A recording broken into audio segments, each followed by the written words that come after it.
subscribe my channel.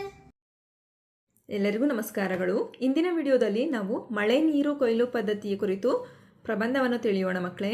ಪೀಠಿಕೆ: ನೀರಿಲ್ಲದೆ ಜೀವವೇ ಇಲ್ಲ. ಭೂಮಿಯ ಮೇಲಿನ ಎಲ್ಲ ಜೀವಿಗಳ ಉಸಿರಾಟಕ್ಕೆ ನೀರು ಅತ್ಯಗತ್ಯ. ಆದರೆ ಇಂದು ಜನಸಂಖ್ಯೆಯ ಹೆಚ್ಚಳದಿಂದಾಗಿ ಮತ್ತು ಪರಿಸರ ಮಾಲಿನ್ಯದಿಂದಾಗಿ ಕುಡಿಯುವ ನೀರಿನ ಅಭಾವ ತೀವ್ರವಾಗುತ್ತಿದೆ. ಇಂತಹ ಸಂದರ್ಭದಲ್ಲಿ ಪ್ರಕೃತಿ ನಮಗೆ ಉಚಿತವಾಗಿ ನೀಡುವ ಮಳೆ ನೀರನ್ನು ವ್ಯರ್ಥ ಮಾಡದೆ ಸಂಗ್ರಹಿಸಿ ಬಳಸುವ ಪದ್ಧತಿಯೇ ಮಳೆ ನೀರು ಕೊಯ್ಲು. ವಿವರಣೆ: ಮಳೆ ನೀರು ಕೊಯ್ಲಿನಲ್ಲಿ ಮುಖ್ಯವಾಗಿ 2 ವಿಧಗಳಿವೆ. ಮೊದಲನೇ ವಿಧಾನ ಚಾವಣಿ ಮಳೆ ನೀರು ಕೊಯ್ಲು. ಮನೆಯ ಮೇಲ್ಛಾವಣಿಯ ಮೇಲೆ ಬೀಳುವ ನೀರನ್ನು ಪೈಪ್ಗಳ ಮೂಲಕ ಸಂಗ್ರಹಿಸಿ ಫಿಲ್ಟರ್ ಮಾಡಿ ಟ್ಯಾಂಕ್ಗಳಲ್ಲಿ ಶೇಖರಿಸುವುದು. ಇದನ್ನು ದೈನಂದಿನ ಕೆಲಸಗಳಿಗೆ ಬಳಸಬಹುದು. ನಂತರ ಎರಡನೆಯ ವಿಧಾನ ಅಂತರ್ಜಲ ಮರುಪೂರಣ. ಹರಿದು ಹೋಗುವ ನೀರನ್ನು ಇಂಗುಗುಂಡಿಗಳ ಮೂಲಕ ಭೂಮಿಯ ಆಳಕ್ಕೆ ಇಳಿಸುವುದು.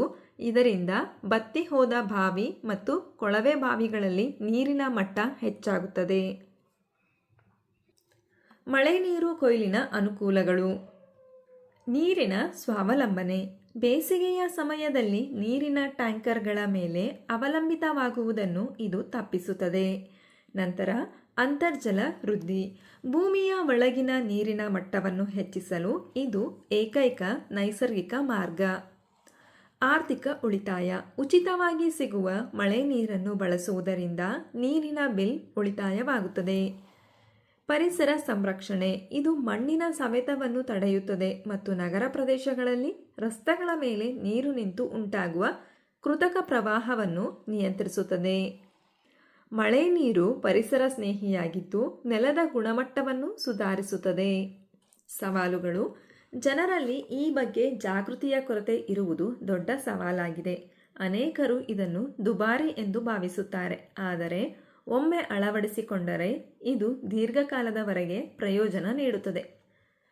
ಉಪಸಂಹಾರ: ಮುಂದಿನ ಪೀಳಿಗೆಗೆ ನೀರನ್ನು ಉಳಿಸುವುದು ನಮ್ಮೆಲ್ಲರ ಕರ್ತವ್ಯ ಮತ್ತು ಜವಾಬ್ದಾರಿ.